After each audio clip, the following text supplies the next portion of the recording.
주인들은 성경 안에서 하나님을 찾고 만나고 전하려 합니다. 삶에 의욕이 없으십니까? 생활 속에 목적 없이 방황하십니까? 누군가의 위로를 얻고 평안하길 원하십니까? 육체에 낳아준 부모가 계시듯 하나님은 영의 아버지 되십니다. 여러분이 있는 곳, 섬기는 곳에서 늘 성령님과 함께 섬기며 나누고 하나 되길 원합니다. 교회는 예수님이 머리 되시며 모두가 한 지체입니다. 나의 교회, 나의 재단이 아닌 전 세계의 교회 모인 공동체가 예수님 안에 하나입니다. 오직 마음과 생각이 일치되듯 입술의 모든 말과 행동도 성령님 안에서 참된 열매 맺길 기도합니다. 예수님의 이름으로 축복합니다. 할렐루야.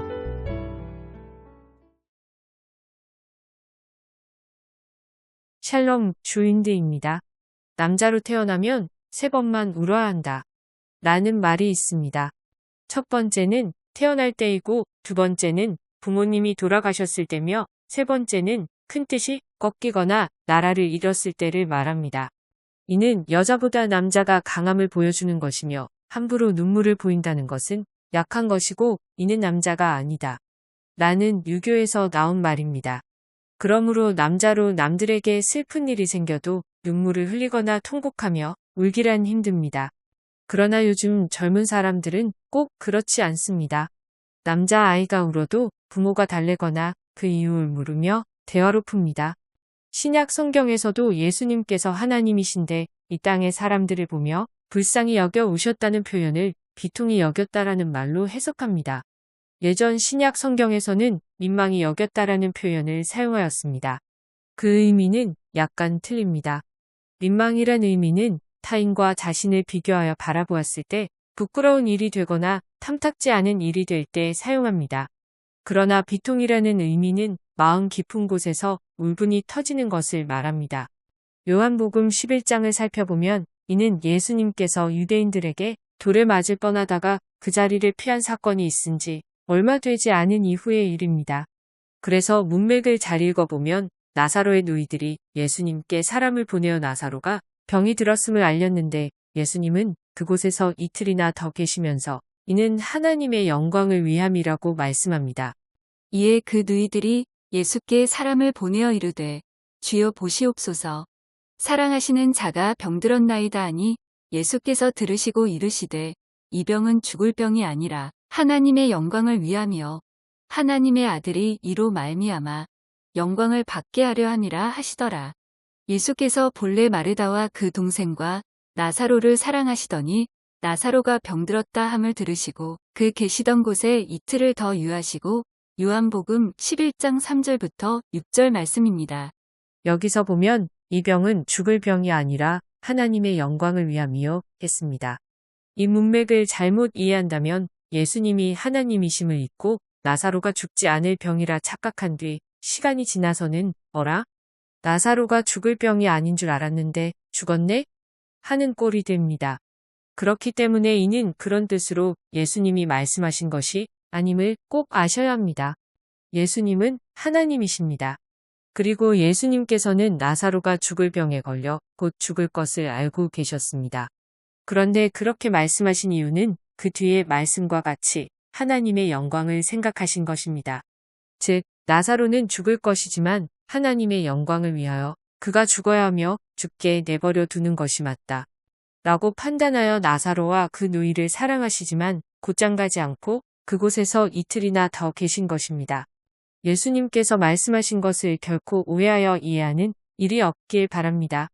그런 뒤에 다시 예수님께서 제자들에게 말씀하십니다. 그 후에 제자들에게 이르시되 유대로 다시 가자 하시니 제자들이 말하되 랍비여 방금도 유대인들이 돌로 치려 하였는데 또 그리로 가시려 하나이까? 예수께서 대답하시되 낮에 12시간이 아니냐? 사람이 낮에 다니면 이 세상의 빛을 보므로 실족하지 아니하고 밤에 다니면 빛이 그 사람 안에 없는 고로 실족하느니라. 요한복음 11장 7절부터 10절 말씀입니다. 이젠 앞에서 말씀하신 것과 달리 제자들을 재촉하여 베다니로 가서 나사로를 살리려 합니다. 그때 가시면서 하시는 말씀은 잠이 들은 나사로를 깨우러 간다는 것입니다. 이를 제자들이 듣고 오해하여 말하기를 나사로가 잠이 들은 것이라면 좋겠다라고 합니다. 이는 예수님께서 하신 말씀을 전혀 이해하지 못하고 제자들은 예수님이 죽은 사람을 잠이 들었다니 어이가 없는 말을 하시네라고 생각하는 것입니다. 여기서 살펴보면 제자들이 하는 생각은 육체적 이치, 이 땅의 이치를 말합니다. 그러나 예수님이 하시는 말씀은 이 땅의 이치나 육체적 이치를 말하는 것이 아닌 하나님의 이치, 하나님의 영광에 관한 뜻을 전하고 있는 것입니다. 그래서 제자들과 예수님의 대화를 성경에서 자세히 살펴보면 이와 같습니다. 이 말씀을 하신 후에 또 이르시되 우리 친구 나사로가 잠들었도다. 그러나 내가 깨우러 가노라. 제자들이 이르되 주여 잠들었으면 낫겠나이다 하더라. 예수는 그의 죽음을 가리켜 말씀하신 것이나 그들은 잠들어 쉬는 것을 가리켜 말씀하심인 줄 생각하는지라. 이에 예수께서 밝히 이르시되 나사로가 죽었느니라. 내가 거기 있지 아니한 것을 너희를 위하여 기뻐하노니 이는 너희로 믿게 하려 함이라. 그러나 그에게로 가자 하시니 요한복음 11장 11절부터 15절 말씀입니다. 여기서 예수님의 마음 즉 하나님이 사람들에게 알게 하시는 것이 무엇인지를 정확히 알 수 있습니다. 제자들의 생각은 이 땅의 사람들의 이치와 같이 대표적인 생각임을 전하는 것입니다. 제자들만 그렇게 생각하는 것이 아니라 과거, 현재, 미래의 모든 사람들은 제자들처럼 동일하게 생각한다는 것을 성경은 전하고 있습니다. 그리고 또 한 가지 오해의 요소가 있는 것은 결코 예수님께서 제자들에게 선생으로서 가르침을 주기 위한 행동이 아닙니다. 이 땅의 공자, 맹자가 자신의 제자들에게 가르침을 주듯이 하는 것이 결코 아니라는 것입니다. 이는 예수님께서 제자들을 포함하여 그곳에 모여있는 사람들에게 하나님의 뜻을 전하는 것입니다. 예수님께서 하나님 되심을 자랑하는 것도 아닙니다. 이는 하나님께서 지금도 살아계시고 역사 및 운행하시며 바로 부활을 준비하신다는 것을 보여주는 것입니다. 이는 엄청난 하나님의 뜻입니다. 그런데 제자들은 예수님의 마음을 전혀 헤아리지 못하고 한 제자가 외칩니다. 디두모라고도 하는 도마가 다른 제자들에게 말하되 우리도 주와 함께 죽으러 가자 하니라. 요한복음 11장 16절 말씀입니다. 이는 어떻게 본다면 제자로서 스승의 안위를 챙기며 그의 속 마음은 타들어가듯 엄청 화를 내며 그래 예수님이 지금의 현실을 깨닫지 못하고 조금 전까지도 유대인들이 돌로 쳐서 죽이려 할 것만 저렇게 막무가내 생각 없이 행동하시니 그까짓 것 우리도 예수님과 같이 죽자 하는 퉁명스럽게 내뱉는 말투입니다. 이렇게 현장에 도착해보니 나사로가 죽은 무덤에서 울며 난리가 났습니다. 마르다가 예수께 여짜오되 주께서 여기 계셨더라면 내 오라버니가 죽지 아니하였겠나이다. 그러나 나는 이제라도 주께서 무엇이든지 하나님께 구하시는 것을 하나님이 주실 줄을 아나이다. 예수께서 이르시되 내 오라비가 다시 살아나리라. 마르다가 이르되 마지막 날 부활 때에는 다시 살아날 줄을 내가 아나이다. 요한복음 11장 21절부터 24절 말씀입니다. 마르다가 자신의 오라비 나사로가 죽은 것에 슬퍼하며 예수님께 말하는 것은 이때까지 예수님이 병자를 낫게 한 것을 보았기에 예수님께 속상한 마음과 예수님이 중요한 때에 속히 오지 않고 결국 죽게 내버려 둔 것에 대한 마음을 보이는 것입니다. 분명 사람을 보내어 예수님이 빨리 오시기를 원했지만 그리하지 않았음을 속상해하는 것입니다. 이는 크리스찬들이 하나님께 필요한 것을 기도하였지만 그 응답이 이루어지지 않았을 경우 하나님께 속상함을 내보이는 것과 같습니다. 마르다의 말을 들은 예수님은 더 큰 뜻, 즉 하나님의 뜻을 전하지만 마르다는 제자들과 같이 예수님의 말씀을 이해하지 못하고 이미 죽었는데 나중에 하나님의 나라에 가면 만나겠지요 하는 식의 대답을 한 것입니다. 또한 마리아도 이같이 예수님께 말합니다. 마리아와 함께 집에 있어 위로하던 유대인들은 그가 급히 일어나 나가는 것을 보고 곡하러 무덤에 가는 줄로 생각하고 따라가더니 마리아가 예수 계신 곳에 가서 배웠고 그 발 앞에 엎드려 이르되 주께서 여기 계셨더라면 내 오라버니가 죽지 아니하였겠나이다 하더라. 예수께서 그가 우는 것과 또 함께 온 유대인들이 우는 것을 보시고 심령의 비통히 여기시고 불쌍히 여기사 이르시되 그를 어디 두었느냐? 이르되 주여 와서 보옵소서 하니 예수께서 눈물을 흘리시더라. 요한복음 11장 31절부터 35절 말씀입니다. 이제 여기서 잘 살펴보면 마리아 역시 울면서 마르다와 똑같은 말을 하는 것을 알 수 있습니다. 이에 마리아를 따라온 유대인들이 하는 것도 볼 수 있습니다. 그러나 마리아가 예수님께 말하는 것보다 마리아를 따라온 유대인들이 그같이 말한 것은 차이가 있을 것입니다. 마리아는 정말 오라비가 죽은 것에 슬퍼서 예수님께 말한 것이지만 유대인들은 슬퍼서 하는 것보다 예수님을 비아냥거리는 태도의 모습입니다. 그렇기에 이에 대해 예수님은 비통히 여기다라는 표현을 쓴 것입니다.